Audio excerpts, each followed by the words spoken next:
Hello there, I'm Stéphane Beau. I'm in the site Anova Floresta, training center on permaculture, tropical permaculture.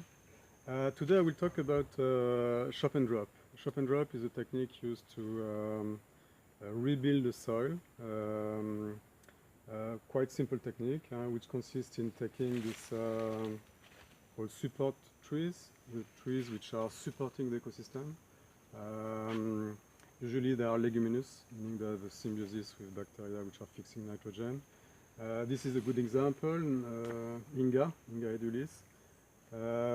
It's very much used in agroforestry.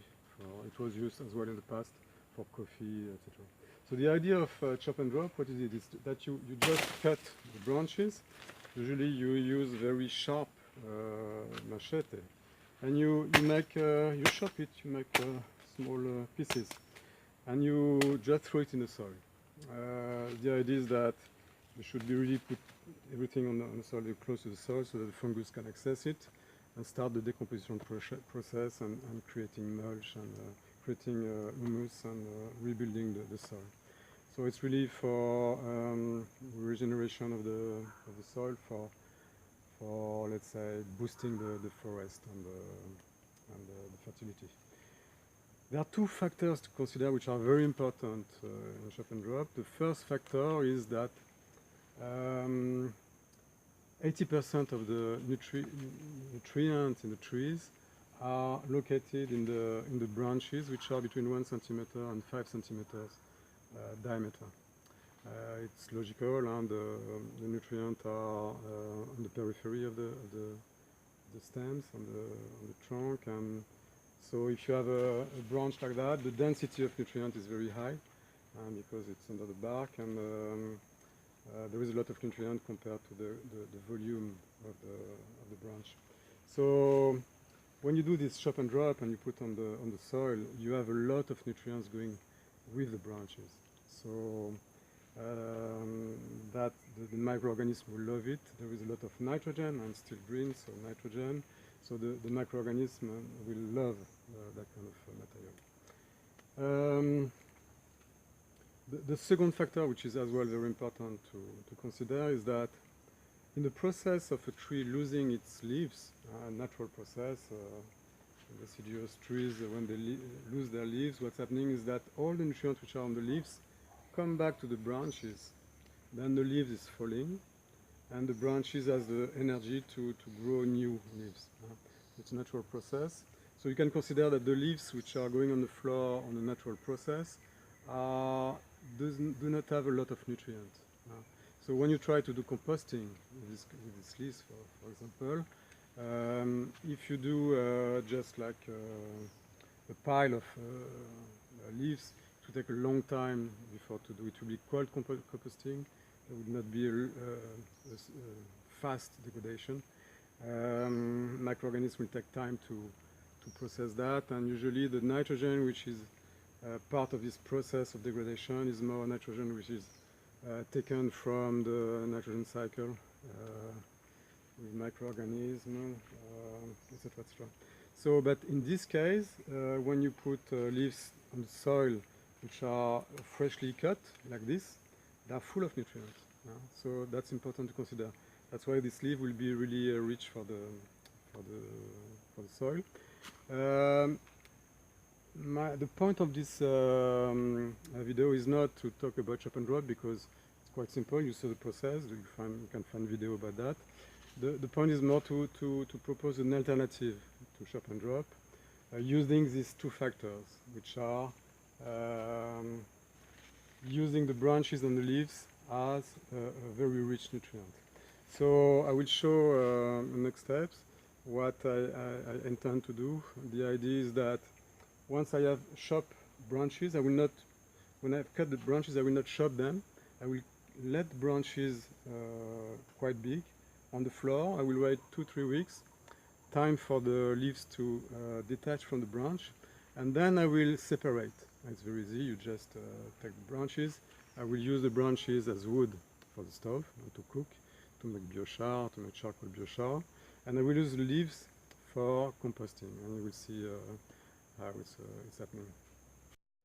So here is a raised bed. It has a mandala design.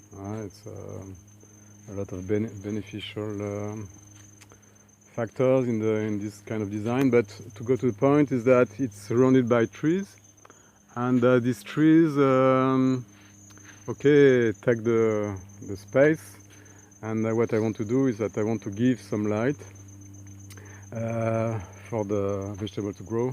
Here I mainly put some beans for fertilization, some tayuba, which is a local plant, a perennial which leaves you can eat, and a lot of tomatoes. I will complement with other stuff in the future.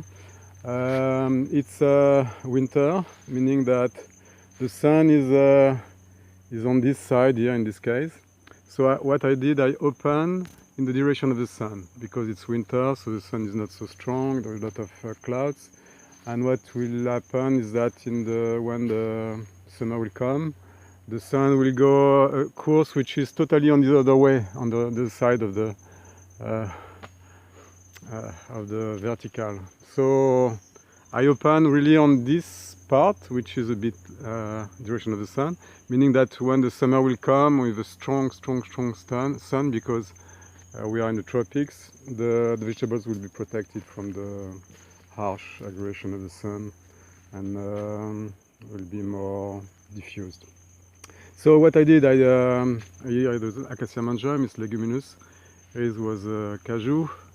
The idea is that I chop this space, and I brought the branches to the place where I want to process them. So first outcome is to give light to vegetables. Okay.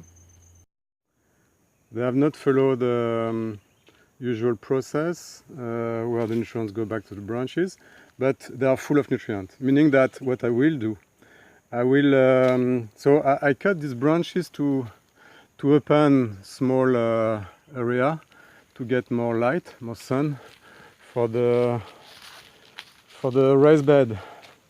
So here we go, we have a bunch of branches and leaves. The branches I will use for the wooden fire, for the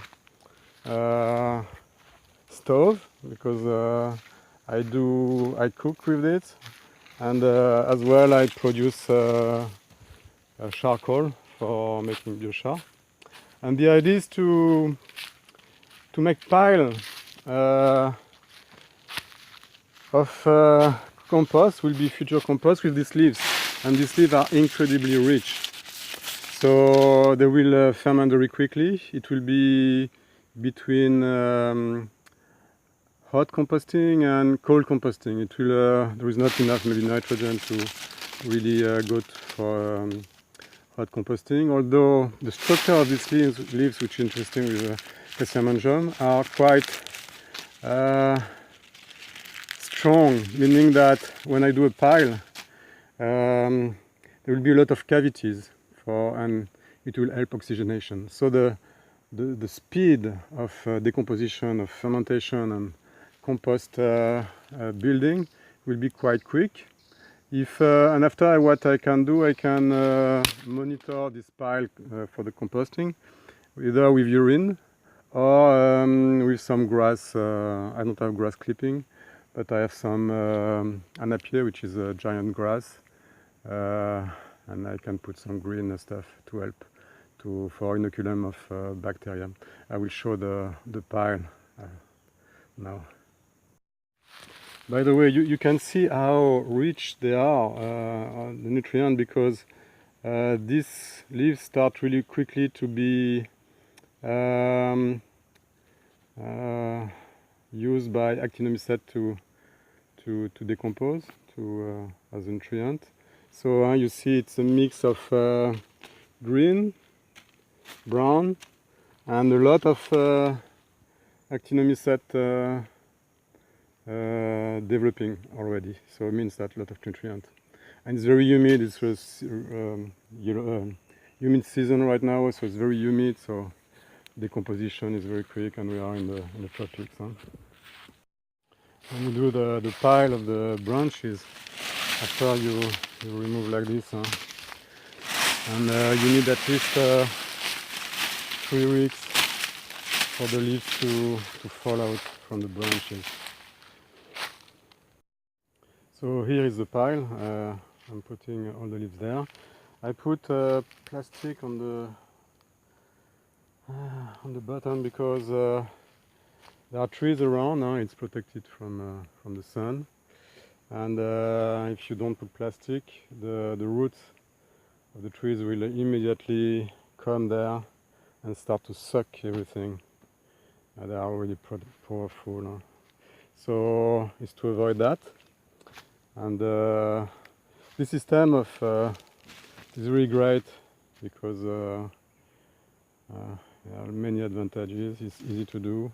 You can transport it. If you have 4, 5, 6 of them, you can make like a Russian muppet. So put one inside the other. You can remove, take it out to have access to the mulch, to the compost when it's done. So the green stuff in the leaves means that there are still some nitrogen in it. So the microorganism will love it. Okay. Okay, so I hope you enjoyed this video. I have to say that there are 3 outcomes of this process. When you do chop and drop, the other possibility is that you have only one process, one objective. The process is quite labor intensive. You have to chop everything, you put on the floor, and so you make a work for one objective.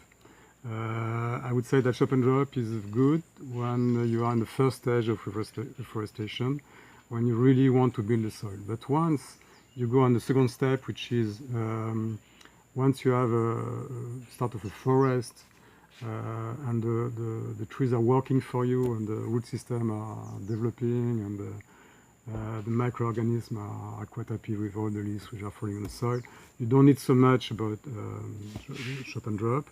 You can, of course, it speeds stuff, it makes a lot of good soil.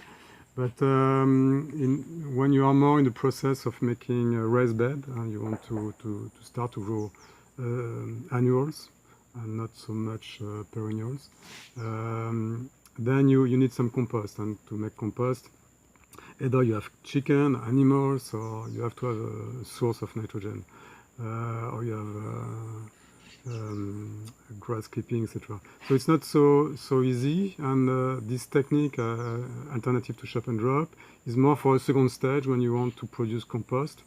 And there are 3 outcomes, not only 1 but 3. The first outcome is that when you cut the branches, the first outcome is to give light to your raised bed. So that the first, we are in a forest, the only sustainable system in the tropic.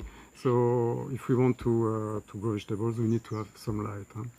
The second outcome is that you will gather branches, wood, for the stove. And this wood can be used for cooking. What I do, I use for cooking, and the rest of the combustion, we use it as a biochar, charcoal biochar, for the garden to improve the soil as well. And of course, the third outcome is to get these leaves which are full of nutrients, which are full of nitrogen, nutrient, which will compost quite quickly. And it's as well an easy composting because there are not so much nitrogen in it, meaning that the composting will not be very hot composting. It will take more time. It will take maybe, I don't know, 1 month, 2 months. I don't really care. I have enough branches now in the forest to make a rotation. So tomorrow I do that. After tomorrow I will use something I did 2 months before. So very little work because cutting branch is very quick. You let them on the soil so that the leaves detach from the branch. Then you put the branch aside. It's very easy. And then you make a pile of these leaves. It's very easy as well. So it's low work, low maintenance, and you get compost for your garden. You can even make things local. So you have your you clear a space and get for the raised bed, for the vegetables, and you keep the leaves close to that space, and then you can reuse as compost for the same raised bed that you put light on. So that's a more second phase permaculture system, and I think a good alternative to chop and drop.